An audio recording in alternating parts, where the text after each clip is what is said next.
Hi, Christy Summers here with Gardening Volunteers of South Texas, and welcome to our Spring 2021 Landscape Water Saver Tour. And I'm at the home of Dr. Habib Nathan, and he lives up here in beautiful Greystone off of Blanco and Hebner. Habib, tell us about when you built your home, how you designed it, and how you started working on your yard, and how this has all transpired.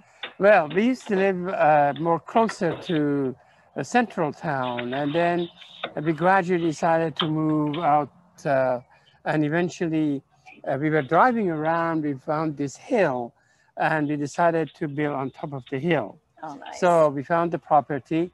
The property, because it's over aquifer, is large. It's about 6 acres, because they made a deal with the city that they can build a house only on large properties, so there won't be much refuse that goes into the aquifer. So in regard to the gardening part of it, we had 2 young men who came, give us a bid, and started some basic stuff, brought a lot of plants, and my God, there were plants and plants and plants. So let's walk around and let's name off some of the plants that we've put in the yard that are drought tolerant. So I met Habib after our landscape tour last fall. And so I came out to visit with him because he has a friend that was on the tour. And so we talked about his yard. All this was all grass. So if you are a brand new homeowner or you've had a home that's got grass, you want to get rid of it, this is what we decided to do. We took the mature trees that Habib had in his yard, and we wanted to get rid of over 200 square feet minimum, because Saws has their coupon where they'll help you buy some plants and mulch and get your yard started. They also have an irrigation system, so they'll come out and do a free irrigation system, make sure there's no leaks. So what we did is we took spray and we scalloped all around the yard all the way to the garage, and then we started planting some of these drought tolerant plants. Unfortunately, from the freeze in this past February, we did lose some plants, and he lost his big beautiful 50-foot palm trees that had to be cut down. But so now we've been able to put in some new perennials. Some of them did come back, so we're kind of filling in the spaces, but this is what to expect when you plant your garden brand new. So we have a lot of lantanas, we have a lot of sage, we have a lot of liriope, we have Mexican petunias, some of the Muhly grass, a lot of the society garlic, which I know that's one of Habib's favorite because we love the smell. And then he put in a couple hibiscus just because he wanted something tropical. But if you have deer, they'll eat those, so watch out for those. We do have some rock roses right here.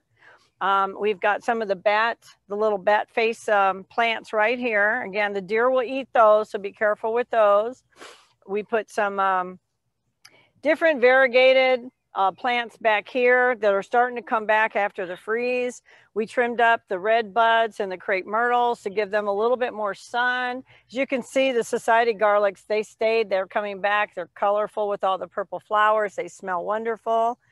Behind us over here, we took this little grouping of rocks in front of the old palm trees that had different jasmine on it, and we added milkweed because now the monarch butterflies are coming out, and so the caterpillars will be eating those, and then those will come back. So there's pops of color here and there and everywhere. All different types of his Nandinas have different colors. Then we put in the sage here. We've got a couple Vitex Lilac Trees, some Plumbago, a little bit of orange and yellows more in this area. We just added some purple Salvia. Down around the side toward the garage, we've got some beautiful sweet Almond Verbena, some more liriope all the way down. We're trying to hold that mulch and that dirt in as it rains, but we're also keeping the grass separated by these metal sculpted retaining little walls here. Not everybody can use bricks or wants to use bricks. They want something hidden in their landscape, but now we can maybe create some chairs and sit out here and enjoy your garden. And I can't wait till these get big. So you got to imagine your garden 2 years from now, 3 years from now, 5 years from now. These will be big, beautiful lilac trees. I can't wait. It's just pops of color. But we are taking advantage of the shade and the sun. So you have to know what's going to survive in the sun and what's going to survive in the shade. But this is what a new garden looks like. So just imagine it a couple of years from now and how it'll be all filled in and you'll have pops of color all year round.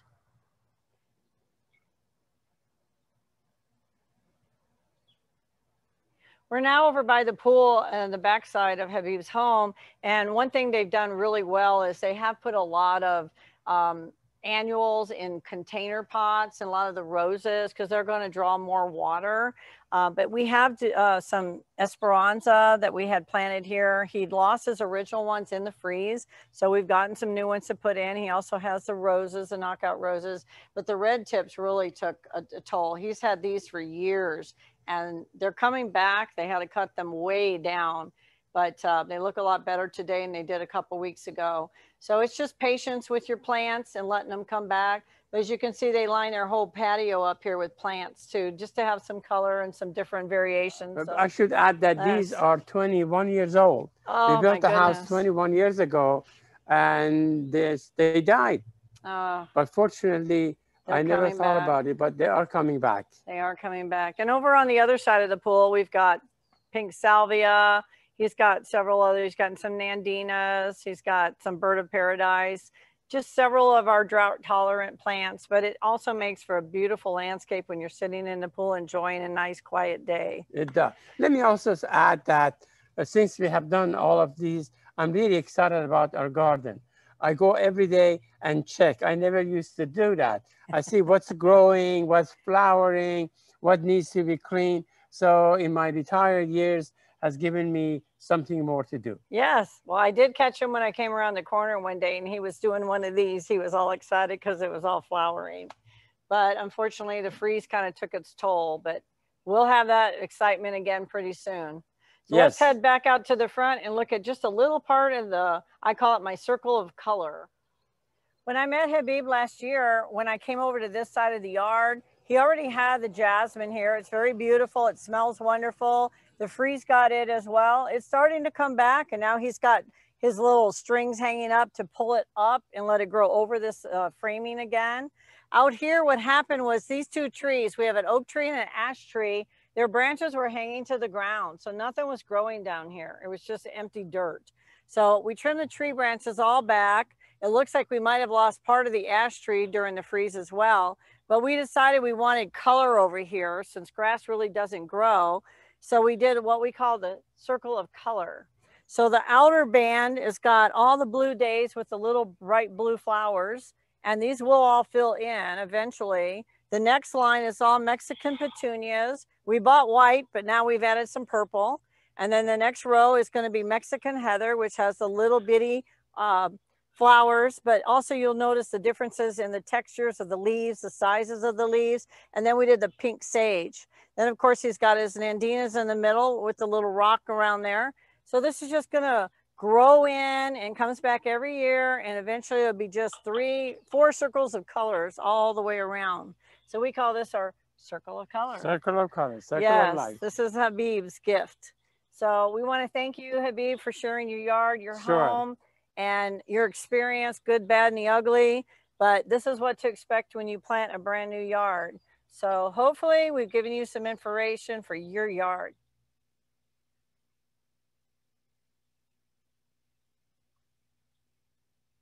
I hope you enjoyed that first video. I know I did every time I've seen it, and I've had a chance to preview it, as well as our 2 distinguished individuals that we have with us. I want to introduce Mr. Mark Peterson and Miss Lee Marlowe. Mark is from the San Antonio water system. You might know him as the Garden King. If you don't, you should get to know him. Lee is from the San Antonio River Authority, but she also hangs out with these people called the Native Plant Society of Texas. And we all manage to work together. We all have our preferences, but we're all in the same arena for enjoying green things and things that are colored. So if we would take it and take a look, these are the folks that are going to be answering some of your questions. On the left side of the screen is Mark, and on the right side is Lee.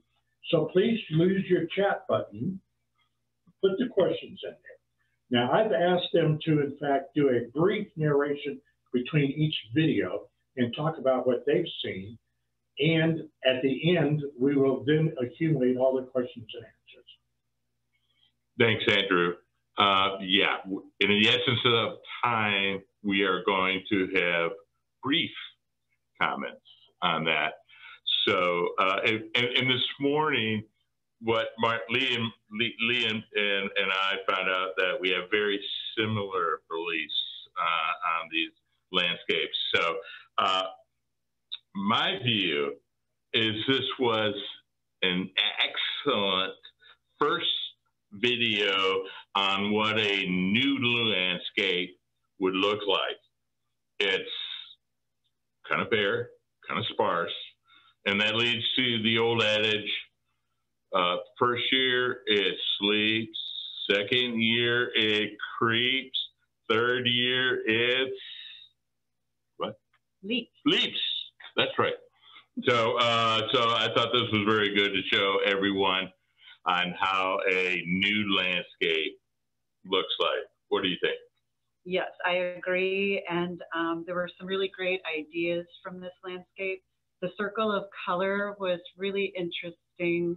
It's a great approach to get lower plants in the front, adding something higher with a different texture or different color behind that, and then going back in many concentric circles as you would like. I loved it. And I also loved that the homeowner is so excited about his garden now that he's going out and he's looking at it, and it's a form of therapy probably, and great enjoyment. So that's really good to see. The other thing I want to mention on that circle of color is that they had an area about 2 to 3 feet away from the trunk that was just rock or barren. And that's what we should always remember. We should not have plants right up to the live oak trunk. So about 2 to 3 feet radius around the trunk that should not have any irrigation or flowers or plants. So and another interesting thing about this landscape was the palm trees. Sadly, they died, but a lot of people in our area lost palm trees, and they're going to have those stumps, or they have those stumps already in place. And Mark, you had a great idea for using those stumps. Do you want to mention what that was? Well, so I always like big, broad pots, and then plants that would spill over. The one the first meeting time is purple trailing lantana or other lantanas, but there's a whole host of plants that can be used that can be trailing over. Silver ponyfoot, yeah, Texas frog fruit. We could go on for hours. So we don't have that time. But we just wanted to briefly say that we really love this landscape, and there's lots of appropriate plants. I like the butterfly Bicolor Iris. That's one of my favorites. What's one for you? What plant do you like? In this landscape, I really like the red yucca. Yeah, that's also one I listed.